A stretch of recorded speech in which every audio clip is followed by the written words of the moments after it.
Nastavljamo sa rešavanjem sistema jednačina i u ovom predavanju ćemo se dalje baviti time sa nekim novim primerima.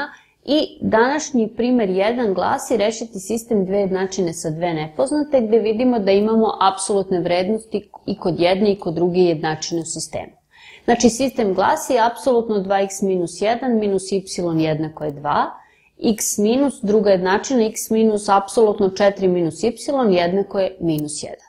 Kao uvek kad rešavate jednačinu, nejednačinu ili u ovom slučaju sistem dve jednačine sa dve nepoznate sa apsolutnim vrednostima, prvo što trebate da uradite to je da se oslobodite apsolutnih vrednosti, da ispišete kako se u stvari oslobađate apsolutne vrednosti. Pa to radimo i sada. Znači apsolutno 2x minus 1 je jednako, znamo po definiciji apsolutne vrednosti, 2x minus 1 ako je 2x minus 1 veće ili jednako od 0, odnosno x veće ili jednako od 1/2 kad rešimo ovu nejednačinu. Ili sa negativnim predznakom, znači minus u zagradi 2x minus 1 kad je 2x minus 1 manje od 0, odnosno x manje od 1/2.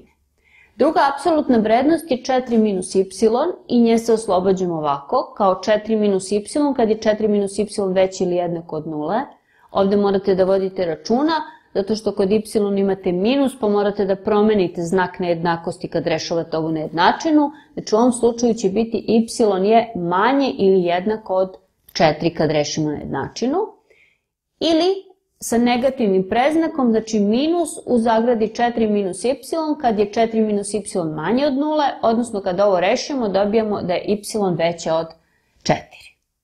Dobro, kad smo to uradili, oslobodili se apsolutnih vrednosti, napisali čemu su one jednake, sad idemo da ovaj sistem razmatramo u 4 pojedinačna slučaja. Znači moramo da obuhvatimo sve ove uslove koje smo ovde zapisali kod oslobađanja od apsolutnih vrednosti. Prvi slučaj, uzet ćemo da je x veće ili jednako od 1/2, to nam je ovaj prvi slučaj u prvoj apsolutnoj, i uzet ćemo prvi slučaj u drugoj apsolutnoj vrednosti, znači y je manje ili jednako od 4. Da vidimo šta onda dobijemo. Prvi slučaj u prvoj apsolutnoj vrednosti, znači prve apsolutne vrednosti se oslobađamo kao 2x minus 1, pa pišemo, znači 2x minus 1, nastavljamo dalje minus y jednako je 2. U drugoj jednačini apsolutne vrednosti se opet oslobađamo kao u ovom prvom slučaju, znači sa 4 minus y, pa pišemo x minus, sada pošto je minus ispred moramo da promenimo znake, znači bit će x minus 4 plus y jednako je minus 1.